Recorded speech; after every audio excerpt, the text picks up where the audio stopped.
Hi everyone, Debra Dickinson here. It has been a minute since I made a video, but this one is very important and I didn't want to waste another day without getting this information to you.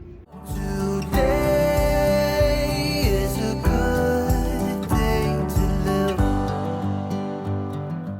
Recently, I had a phone call with the Field Agent Bureau Chief. His name is Jared. I'm not going to try to say his last name. I will butcher it. But I appreciated him taking the time to answer all of my questions.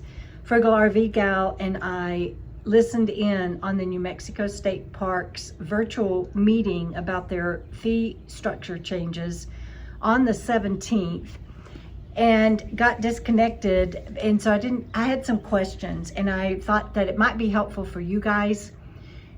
New Mexico State Parks is definitely going to change their structure fee, and they need to after having not had any increases for such a long time.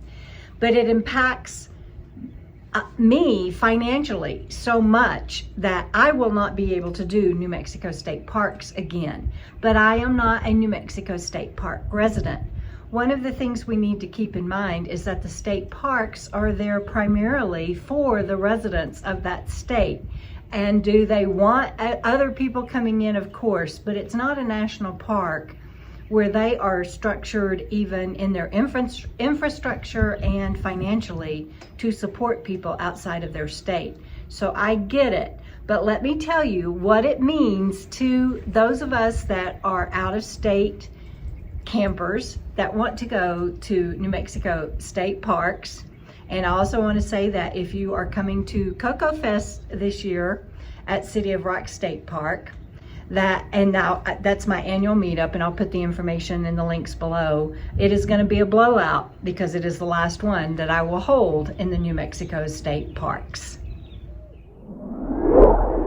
Currently, if you buy, and all of this is for out-of-state residences, and I will put the link below so you can do your own research, whether you're disabled, a veteran, a New Mexico resident, or not a New Mexico resident. I will put all of the links below so that you can do your own research and vetting of information, and I always recommend that you do that. But right now, currently, as an out-of-state non-resident for New Mexico, when I purchase an annual state park pass, and they're called ACPs in New Mexico, annual camping pass, it is $225. What that waives is the site camping fee. Currently, New Mexico does not have day use fees. They are going to implement day use fees, at least that is in their proposal that most likely is going to go through. And they have meetings through June, and then they're going to be opening up for a 30-day comment period. And they have said that their changes will go in effect January 1, 2025.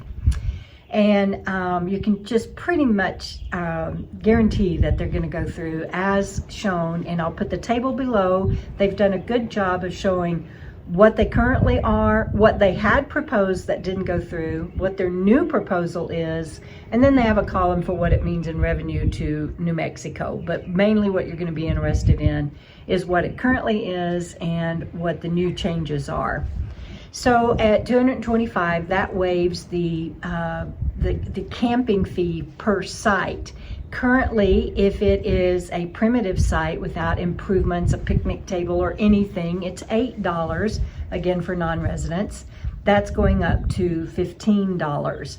If you have the ACP, the annual camping pass, it waives that. What they are changing is the annual camping pass for New Mexico residents goes up to $150. For disabled, and they're implementing hopefully veteran passes for New Mexico residents. That'll also go up to $150. I'm not sure what it is now, I think $100. But New Mexico residents, their annual camping pass is going up to $300. And for those of us that don't live in New Mexico, it's going up from $225 to $600. Now that, even if you factor in $600, that is a healthy increase. But if you're like me and you travel, you have to factor in gas if you're not going to do New Mexico and you're going to go elsewhere like I've done all these years.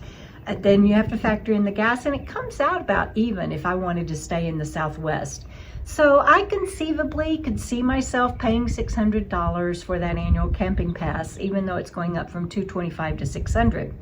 That waives the campsite fee, which I just shared with you has been $8 for primitive. It has been $10 for improved campsites. That is going up to $20. So that's just for the pad to park. What they're also going to implement is they're going up from $4 to $10 for electricity. They are implementing a fee for water, which they have not had before, which is $5. And if you're lucky enough to snag a site with sewer, that is another, I believe, $5. Again, check my numbers. So this site, let me turn the camera around. This site where I am now with my $225 pass only cost me $4 for electric, because the $8 for the pad for parking here itself is covered by my annual camping pass.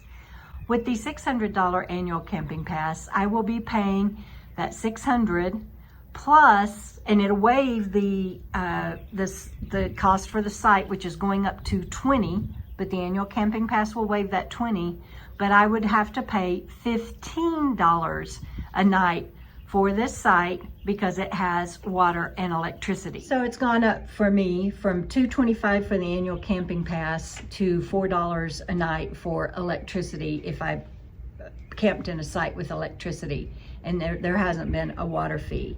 So with the $600 annual camping pass, it goes up to $15 a night. And for me, that is just cost prohibitive. And if without the annual camping pass, you also have to pay the $20 campsite fee. So that's $35 a night. So are you following me? $20 for parking there, $10 for electricity, $5 for water. That's $35. If you have the $600 annual camping pass that's going into effect January 1, then that waives the $20 and you're only paying $15 a night. Now you can't stay in a hotel or somewhere for $15 a night, but that is still, if I'm going to pay that, I'm going to travel. I'm going to go to other states and I'm going to see other things. Now the field agent bureau chief Jared that called me, he called me back. I left a message and he called me back, and I'm so grateful for his time. And he did not need to do that, and he was very patient to answer my questions. They have about 800 people right now that are non-New Mexico residents that do not live in New Mexico, like me, that buy the annual camping pass. So if you figure it up, they are going from $225 for those 800 people to $600. They only need 300 of those 800 to break even on what they're currently getting for their annual camping passes. And I'm sure that they will get that.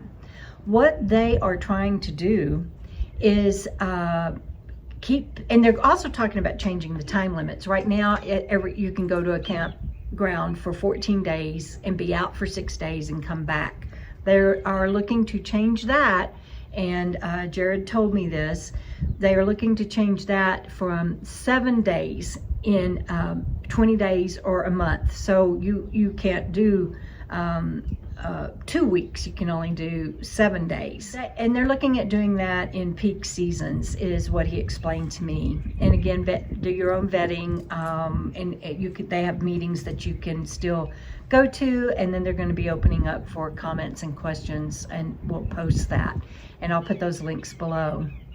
But for me, that makes it cost prohibitive, like I said, and I love New Mexico. I actually cried, you guys, after the virtual meeting was over, and I realized the changes that they are proposing to implement, and I'm almost certain they're going to go through. I literally sat there and cried, and I was apologizing to Jana, Frugal RV Gal, because we had pulled over. We were in her truck and we pulled over to listen to the virtual meeting so we wouldn't miss it.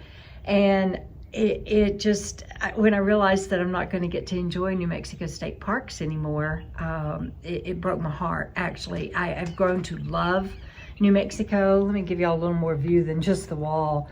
but I've grown to love New Mexico. I hope to move here and establish my residency here. And one day when I quit traveling, right now I'm enjoying traveling so much, but one day when I quit traveling, I would love to live in New Mexico. So I'll be able to maybe come back and visit the state parks then, but even to pass through and stay for 2 or 3 nights at $30, $35, $40 a night, that's pretty cost prohibitive. And if I'm gonna do that, I can plan my routes and travel further coast to coast and border to border.